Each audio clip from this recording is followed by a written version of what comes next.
Alors, bonjour à tous et à toutes. Le but de l'exercice ici, ça va être de calculer l'équation d'une droite et ensuite de pouvoir la tracer dans un plan cartésien.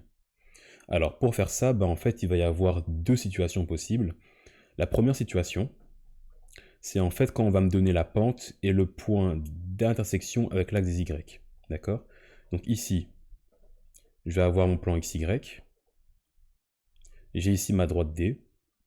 On va me donner deux choses. On va me donner premièrement la pente, d'accord? Et deuxième chose, l'endroit où ma droite touche l'axe des ordonnées. Alors la hauteur ici, donc la hauteur du point d'intersection, c'est ce qu'on va appeler P. Et on va définir également une pente M. Alors c'est quoi la pente M? La pente M, c'est si je fais un pas dans la direction de X, de combien je vais en fait m'élever selon Y. C'est ça en fait la pente. D'accord? Donc en fait si je fais un pas, donc si delta X est égal à 1, en fait delta Y est égal à M. Donc on aura l'occasion de prendre un exemple par la suite. Mais donc grosso modo, si j'ai la pente et P, j'écris mon équation comme étant Y est égal à MX plus P.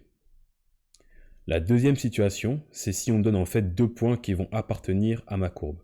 Alors là, l'idée, c'est d'utiliser l'équation y moins y1 est égal à mx moins x1. Avec x1 et y1, ça va être les coordonnées du point qui appartient. Et alors pourquoi est-ce qu'en général, on va me donner deux points? On va me donner deux points, en fait, c'est pour calculer la pente m. Parce qu'on sait que m, c'est delta y divisé par delta x. Donc automatiquement, si j'ai deux points, je peux calculer mon m. Et alors, je prends un des deux points au hasard et j'ai remplacé ici ces coordonnées dans x1, y1. Alors bien évidemment, il y a aussi des situations où on me donne directement m. Donc là, un point suffit. Alors regardons ici dans quelle situation on se trouve. On me donne directement un point donc un point qui appartient à ma droite, et on me donne directement ici la pente. Alors, on me donne ici la pente, et on me donne un point, du coup je sais que c'est la deuxième situation. D'accord? Donc je sais que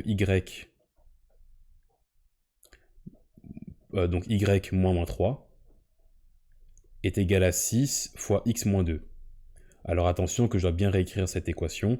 Alors soit je peux l'écrire comme étant 6x moins y, et ici je vais avoir donc moins 12, moins 3, donc moins 15, est égal à 0. Alors c'est quoi le but d'écrire ça comme ça? C'est qu'en fait je vais directement avoir ici le vecteur 6, moins 1, qui va être un vecteur intéressant. Et sinon je peux aussi le réécrire comme étant y, qui va être égal à 6x moins 15. Alors c'est quoi l'avantage d'écrire ça comme ça plutôt? En fait c'est que 6, je sais que c'est ma pente, et je sais que moins 15, c'est mon ordonnée à l'origine. Donc sachant cela, je peux tout simplement venir tracer ici ma droite.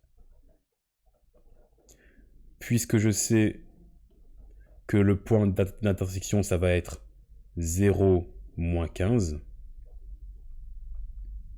Et ensuite, ensuite j'ai la pente. Alors la pente, elle dit quoi?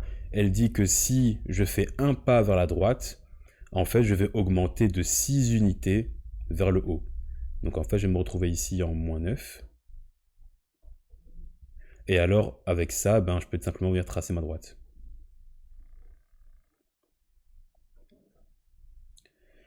Alors ça, c'était pour le premier exercice. Donc c'était la deuxième situation. Alors l'exercice d'après, on me demande de faire la même chose, sauf que ici, attention, on me donne deux points. Alors quand on me donne deux points, comment est-ce qu'il fallait faire? Il fallait commencer par calculer la pente, et puis injecter les coordonnées d'un des points, celui qu'on veut, dans x1 et y1. Alors commençons par calculer la pente. La pente c'est quoi? C'est delta y sur delta x. Donc c'est 6 moins 1, 5, divisé par 1 moins 2, c'est-à-dire moins 1. Donc ma pente c'est moins 5. Je sais que ma droite, en fait, elle va décroître. Ensuite, je viens juste ici injecter les coordonnées de 2, 1. Donc à nouveau c'est aléatoire ici. Et je vais avoir ici moins 5 multiplié par x moins 2. Alors à nouveau je dois le réécrire. Soit je distribue tout.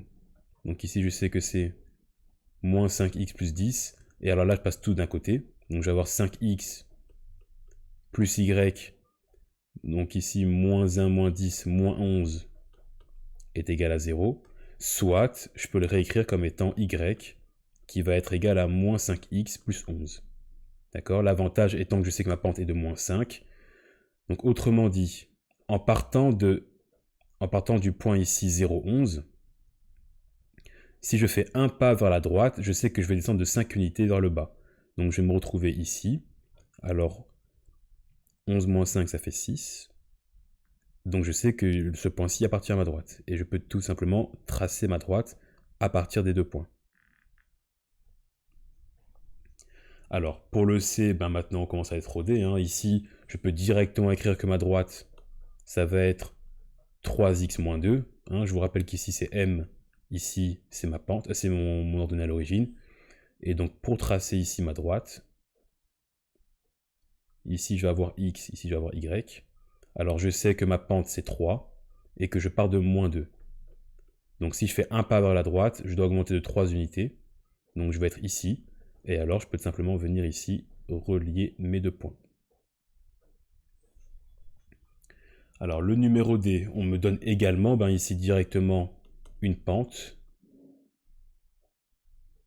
et l'ordonnée à l'origine. Alors comment est-ce que je vais faire ici pour le tracer? Je sais que si je fais un pas vers la droite, pardon, ici c'est 4.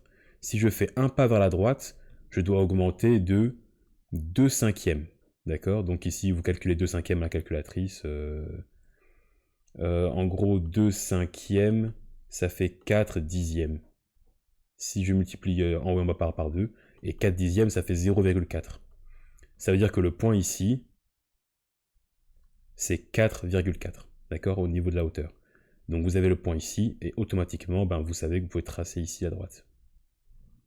Donc c'est pas bien plus compliqué, même si c'est une fraction, ça ne change rien.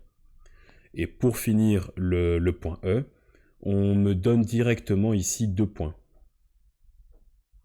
On me dit qu'il va intercepter l'axe des x en 1, 0. Et on me dit qu'il va intercepter l'axe des y en 0, moins 3. Donc c'est exactement comme si on me donnait 2 points. Alors je sais que ma droite, du coup, ce sera y est égal à m x moins 3, puisque p est égal à moins 3, on me le donne. Maintenant, je dois calculer mon m. Mon m, c'est delta y sur delta x. Donc ici, je vais prendre... donc tac. Alors ça va être mon point B. Ça va être mon point A. Donc ici, je vais faire 0 moins 3, ça va faire 3. Et je vais faire 1 moins 0, ça va faire 1. Donc ma pente est de 3. Donc ça, c'est pour avoir l'équation. Comme ça, je sais que y est égal à 3x moins 3. Et alors, pour le tracer, je sais directement, hop, qui passe par les deux points qu'on m'a donné dans l'énoncé. Et je peux vérifier que c'est correct, étant donné que si je fais un pas vers la droite, je dois monter de 3 pas vers le haut, puisque ma pente est de 3. Donc ici, je sais que ma pente est bien correcte. Donc en résumé, il existe deux méthodes pour tracer une droite à partir des équations. Soit on donne la pente et un point, et le point d'intersection avec l'axe des y, soit on me donne également la pente et on va donner juste un point. L'autre alternative, c'est qu'on va me donner 2 points pour en fait me forcer à calculer la pente. Voilà, ça c'est aussi une possibilité.